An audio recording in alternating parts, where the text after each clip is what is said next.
So gaya nga ng setup natin kapag nagre-review tayo ng mga chapter ng Tokyo Revengers, konting recap muna tayo sa nakarang chapter, sa chapter 217 ng Tokyo Revengers.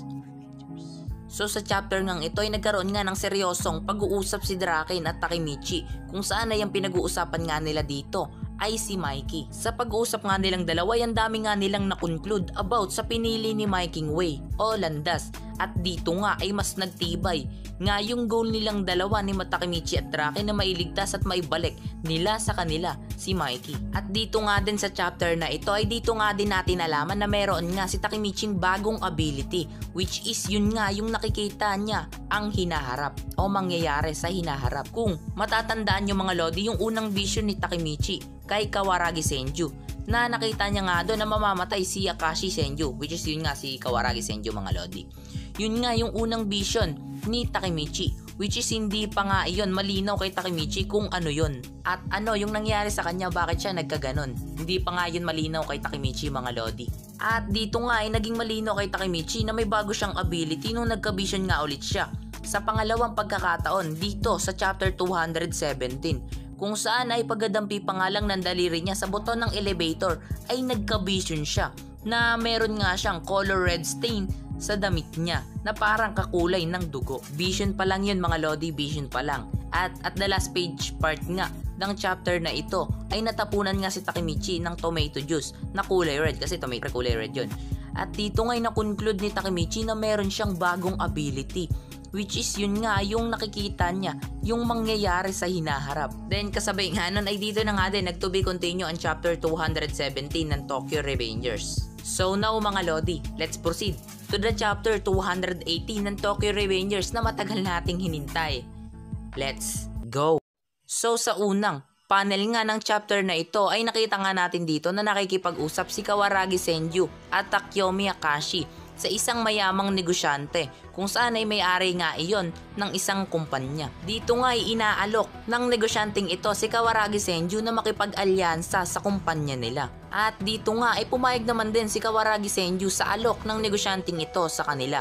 Nang marinig nga ng negosyanteng ito ang pagpayag ni Kawaragi Senju ay tuwang-tuwa ito at nagpasalamat nga ito kay Kawaragi Senju. At nagsabi pa nga ito kay Kawaragi Senju na 100 times nga daw na mas lalakas ang kumpanya nila at ang Brahman Gang kasi magkaalyansa na nga daw sila. At habang nagsasalita nga ang negosyanteng ito kay Kawaragi Senju ay tumayo si Kawaragi Senju at nagsabi nga ito sa negosyanteng ito na ayaw niya nga daw madadamay ang mga pangkaraniwang tao sa prostitution at kapag nangyari nga daw iyon ay masasabutahe at mabibigulang sila. At dito nga ay humingi naman ng tawad o apologize ang negosyanteng ito sa kanya.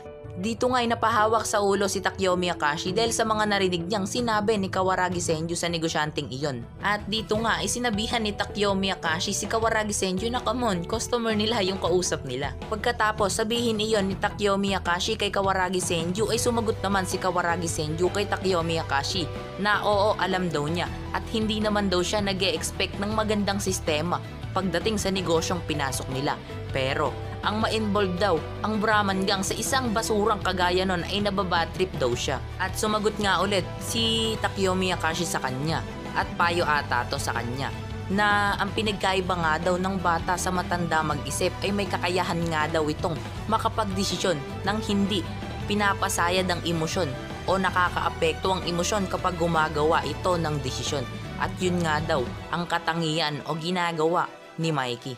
At pagkatapos kang sabihin niyon ni Takeyomi Akashi kay Kawaragi Senju ay nagpatuloy na nga silang dalawa lumakad papunta sa pagmimitingan. Sa kabilang banda naman ay nakita nga natin ditong lumalakad si Takemichi at Draken papunta kung saan sila pupunta, which is pupunta nga sila sa pagmimitingan ng Brahman Gang. Habang lumalakad si Takemichi ay naobserbahan niya nga ang paligid, kung saan ay sinabi niya nga kay Draken na so, dito pala magmi-meeting ang Brahman Gang. Parang normal lang daw yon na place. Pero nang nakita nga ni Takemichi na may CCTV ang lugar na yon at may secured door, at may secured ang door nun, kumbaga may password yung door, ay napasabi nga si Takemichi sa sarili niyang para pala silang sekretong lipunan. Pagbukas nga nila ng pinto ay nagulat nga si Takemichi kasi ang bungad nga. Kasi sa kanya ng lahat ay may nakita nga siyang nagsusuntukan sa baba at napapalibutan ito ng mga nanonood sa kanila. At may sinabi naman si Draken sa kanya na B1, ang lugar nga daw na iyon ay ang underground ring ng Brahman Gang. At sagot naman ni Takemichi kay Draken na sandali daw, paano daw yung meeting ng Brahman Gang. At sumagot naman si Draken sa kanya na ang nangyayari nga daw na iyon ay nangyayari nga daw yon gabi-gabi doon. At nanonood nga daw doon ang mga mayayamang tao para pagpustahan ang mga nagsusuntukan sa baba. Which is nakamonitor nga yung mga nagsusuntukan at nanonood nga doon yung mga mayayamang tao. Sabi ni Draken kay Takemichi, ang B1 nga daw ay binubuo ng mga malalakas na fighter at nabuo nga din daw nila ang unit na iyon na kilala sa pagiging malalakas na fighter, which is ang Combat Gang. At yun nga ay walang iba kundi ang Brahman Gang. Nang mga ilang sandali nga ay dumating na nga si Kawaragi Senju sa lugar na iyon at ipinahinto niya nga ang laban ng nagaganap sa baba. At ipina-off niya nga din ang kamera kung saan nanonood ang mga mayayamang pumupusta sa laban. At habang naglalakad nga, si Kawaragi Senju ay pinagpatuloy nga ni Draken yung pagsasalita o pagkukwento niya kay Takemichi kung saan ay ang makapangyarihang gang nga daw na iyon na nabuo ay pinamumunuan ng isang malakas na leader. At yun nga'y walang iba kundi si Kawaragi Senju. Habang bumababa nga si Kawaragi Senju ay sinisigaw nga ng lahat ng miyembro dito ng Brahman Gang ang pangalan ni Senju, which is pinupuri nga nila siya. At sinabi nga ni Kawaragi Senju sa lahat na sisimulan na nga daw nila ang engranding meeting ng Brahman. At nung nasa baba na nga si Kawaragi Senju ay itanaas niya nga lang yung kanang kamay niya at huminto na nga ang lahat dito sa pagsigaw sa pangalan niya at ibinigay nga ng lahat ang katahimikang gusto niya. Pagkatapos kang tumahimik ng lahat ay dito na nga inintroduce ni Kawaragi Senju sa lahat si Takemichi bilang bagong miyembro ng Brahman Gang at pinapunta niya na nga ito sa harapan. At ito na nga mga Lodi, para sa akin ito yung pinaka the best introducing mga Lodi. Ewan ko pero nabangisan talaga ako sa introduce dito ni Kawaragi Senju kay Takemichi. Habang bumababa si Takemichi pababa ay isinigaw nga ni Kawaragi Senju sa lahat, nakasama nga daw si Takemichi sa 3rd of August incident of Bloody Halloween, the Battle of Christmas, at ang pinakahuli nga sa lahat ay siya nga daw ang namuno o pinangunahan niya nga daw ang Kanto Incident. At mas isinigaw pa nga ni Kawaragi Senju sa lahat na si Takemichi nga daw ang 1st Division Captain ng Tokyo Manjigang at siya nga din daw ang huling humalili o humawak sa Black Dragons. At nung nasa baba na nga si Takemichi ay binigay na nga ni Kawaragi Senju kay Takemichi yung uniform ng Brahman Gang at winelcome nga ni Kawaragi Senju si Takemichi sa pagsali sa Brahman Gang. At pagkatapos nga nun ay isinigaw na nga ni Kawaragi Senju sa lahat na the time must come. Sa July 14 nga daw ay lalabanan na nga daw nila ang Kanto Manjigang at ang Roko Hara Tanday.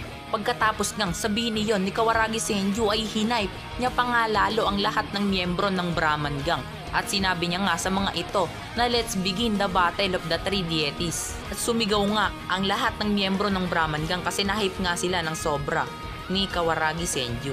At habang sumisigaw nga ang lahat ay sinuot na nga ni Takemichi ang uniforme ng Brahman Gang. At napasabi pa nga si Takemichi sa sarili niya na sa wakas magkikita na nga daw sila ni Mikey. Then doon na nga natapos ang meeting ng Brahman Gang. At nung nasa bahay na nga nila si Takemichi ay napapaisip nga ito ng malalim about kay Kawaragi Senju habang nakatingin sa uniforme niya. At habang naglalaro nga sa isip ni Takemichi si Kawaragi Senju ay may bumato nga ng maliit na bato sa bintana ng tinitirahan niya. At nung tinignan na nga ni Takemichi kung sino yung bumato sa bintana niya ay pagkatingin niya nga sa labas ay nakita niya nga doon si Kawaragi Senju at niyaya nga siya netong mag-date. At dito na nga nag-to be continue o nagtatapos ang chapter 218 ng Tokyo Revengers mga Lodi. Ang cute ni Senju sa labas mga Lodi, promise. Buisit. So kung gusto nyong marinig itong opinion ko ay pakinggan nyo mga Lodi. So isa nga yung chapter na to para sa akin sa isa sa pinakamagandang chapter ng Tokyo Revengers ngayon mga Lodi sa final arc. At oo nga pala, sobrang cute ni Kawaragi Senju dun mga Lodi. Ang cute ng nakakabuisit kasi binato yung bintana mo sabay ayain kang mag-date. Ang cute ni Kawaragi Senju dyan mga Lodi, real talk. At oo nga pala, base sa sinabing date ni Kawaragi Senju sa July 14 yung laban nila ay kung mapapansin nyo sa unang panel page, sa unang page ay nakita nga natin doon na July 7 na, which is meron silang isang linggong preparasyon pero makikipag-date lang si Kawaragi Senju. Okay, kita Takemichi magagalit si Hinata Tachibana.